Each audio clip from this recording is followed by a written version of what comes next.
কবরে সব মৃত্যুর কামড় কেমনে খাও এ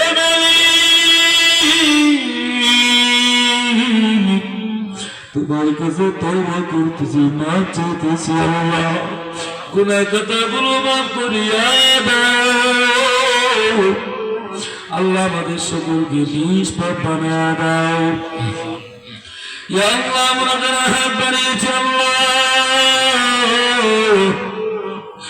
জানি না কে মা হারাইছে, বাবা হারাইছে,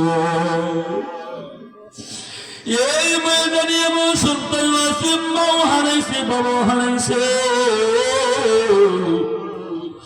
আমি শিহাবুদ্দিন বাবুপুরেও বাবা হারাইছি।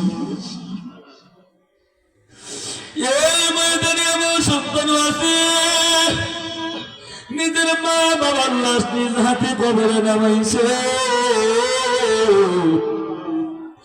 আমি শিহাবুদ্দিন বাবুপুরে আমার বাবারে নিজ হাতে গরম পানির গোসল দিয়া আমার বাবার সাদা 3টা কাফনের প্যাকেট বানাইছি।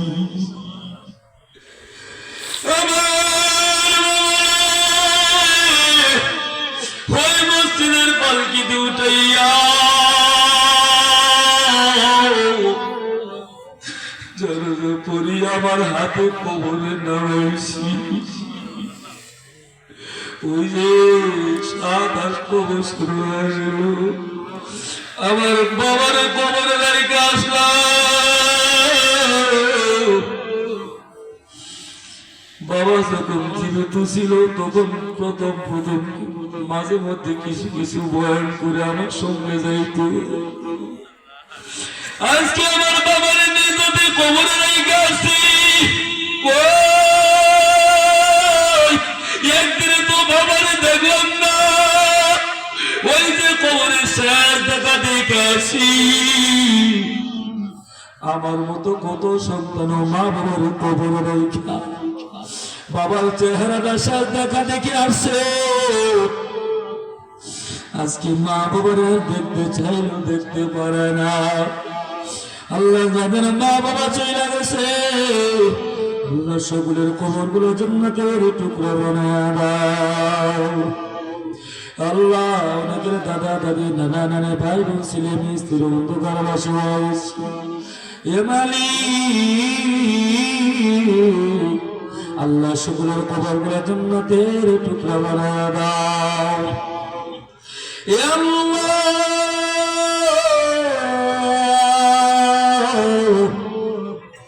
এ যুবক ব্যক্তি বাবার চোখ 2টা একটু বন্ধ কইরা ডানে বামে একটু ফিকির কইরা দেখো। তোমার মতো কত যুবক দুনিয়াতে ছিল, একসাথে খেলাধুলা করেছিল। যুবক তুমি আছো কিন্তু তোমার বন্ধু নাই। এ বন্ধু বাবারা, আপনাদের কত বন্ধু ছিল, একসাথে মসজিদে নামাজে গেছে, একসাথে দোকানে বসিয়ে বসিয়ে চা পান খাইছেন। আজকে অনেক বন্ধু দুনিয়ার জমিনে নাই। জানি না কোন দিন আমাদের চলে যাওয়ার ডাক চলে আসে, জানি না কোন দিন আমাদের নাম মসজিদের মাইকে ঘোষণা হয়ে যায়। আমরা যখন মারা যাব কেউ যাবে বাস কাটার জন্য, কেউ যাবে কোদাল নিয়ে গোবর খনন করার জন্য, কেউ যাবে বাজারে সাদা 3টা কাফন কিনার জন্য, কেউ যাবে বড়ই পাতার গরম পানি করার জন্য, আবার কেউ যাবে মসজিদের বারান্দা থেকে পালকিটা আনার জন্য, কেউ যাবে 5 টাকা দিয়ে দৌড়াইয়া দোকান থেকে নতুন বেলেট কেনার জন্য।